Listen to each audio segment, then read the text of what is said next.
it's more so about her activity.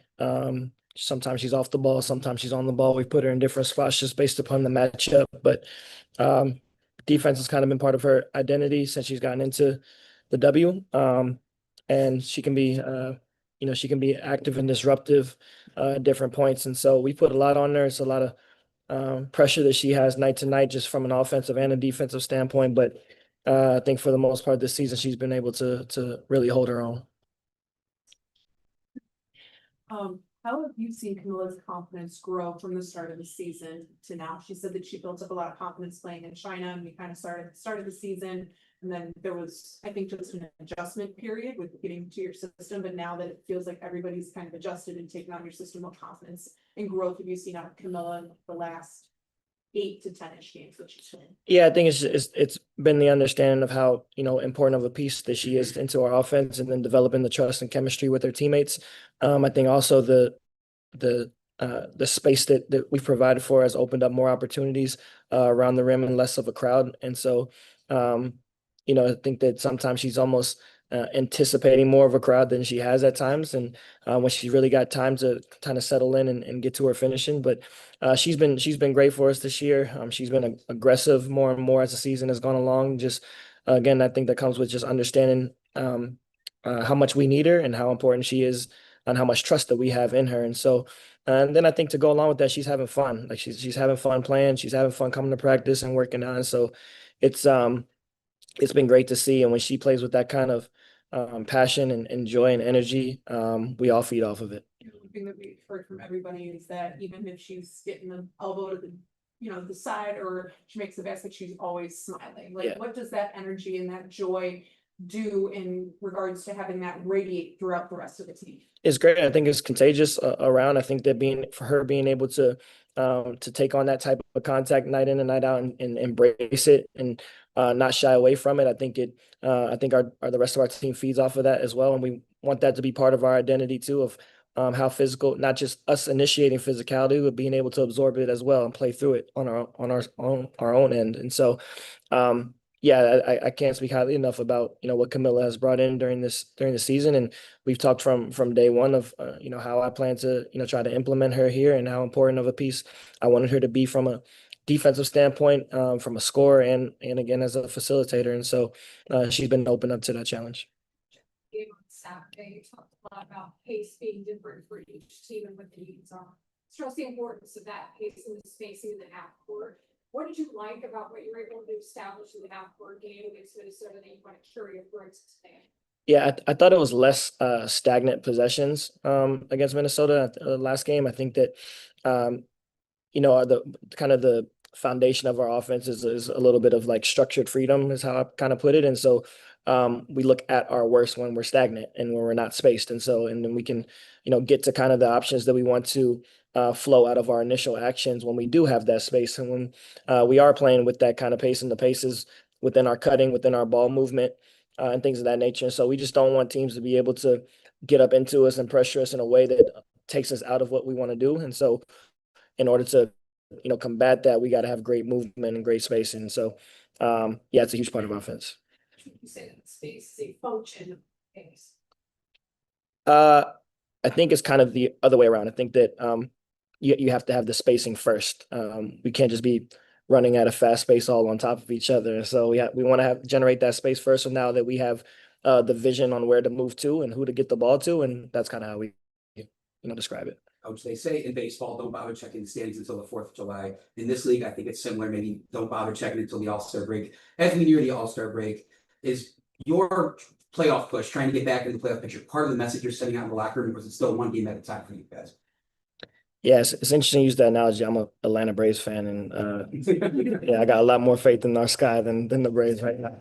But no, but no, yeah, I think for us it's a game. It's literally a game to game basis. I think that we can't look too far ahead. Even going into tonight, we can't rest on what we were able to accomplish in the last game. I think that we got to come the same type of approach, same type of mindset, but not being complacent. And so I think that carries over from this game and for the rest of the season, with just the understanding that if we play to the standard that we want, we're capable of being any team. And if we don't, then we're capable of getting beat. And so uh, we can't afford to let the standings kind of blind us as to where we are and how it gauges our progress this season. I think that we just got to, again, take it one step at a time and continue playing the type of basketball that we want to. Coach, since throughout the space last game, I thought especially it's noticeable the first half, Angel starting out beyond the arc was really effective and attacking her defender on the bounce, getting the high-low beam going. She just looked really comfortable out there. Just kind of curious what your message is to her about her decision-making in those moments and how you've seen her game grow in that space where you can get more of a four outlook. Yeah, I think that Angel's another one that has a lot of pressure on her in terms of carrying the amount of responsibility that we're asking her to do from the inside and from the out on both ends of the floor. And I think that I think we can live with some of the turnovers that may happen over the course of the game just because the ball is in her hands a lot. But it's all part of the growth. And I think that she's so good at drawing the defense and being able to make her reads, whether it's big to big or whether it's to her perimeter players as well. Like, we live with some of those mistakes. It's all part of the maturing process, but she's such a huge part into our offense. Just with her ability to play inside and out, her ability to handle and take some pressure off of our other ball handlers and our point guards so that we can get actions for them as well.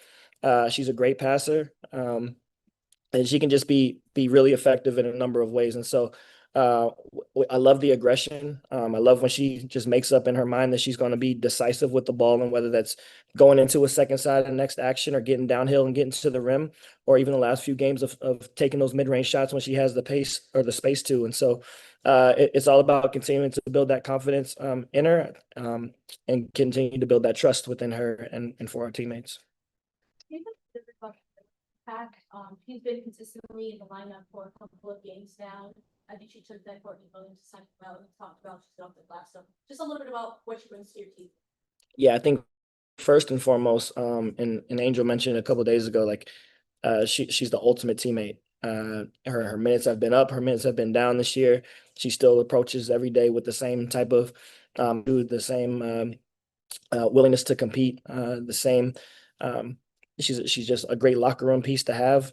She's always talking on the bench, super positive, and so that stuff goes a long way and has a huge importance onto the chemistry of this team. And then when she gets out on the court, she gives the maximum effort every time. And so I think that she's given us a boost defensively, and at times a boost offensively with her aggression of getting downhill as well. And so she's getting more and more comfortable in her role. It's been a little bit of an adjustment for her too, just kind of figuring out where she kind of fits in with with the team in terms of her minutes, being kind of skewed night in and night out. And so, but she's been great. She's been great to coach. She's been fun to be around. Her teammates love her. She gives us everything that she has when she's out on the court. So there's no replacing that. Coach, just looking toward the All-Star break, and we talked about the future, but looking back, kind of 2 wins in a row, you're playing for your best basketball. You're at the start of the season now. What's something you can just prove this rats with us or something that's play? Consistency. I think that that's been kind of the messaging as of late is that I think what separates the good from the great teams is the ability to replicate things, the ability to be consistent, and it's not just, it doesn't just lie in the results, it lies in the effort and the approach to each game, and being able to be professionals each night and being able to carry over both from a negative and a positive standpoint of from a game to game. And so that Minnesota is going to come tonight with adjustments and locked in, and we got to match that. And so that's part of establishing who we want to be, and that's part of the maturity and growth of this young team. Awesome. Thanks. Thanks.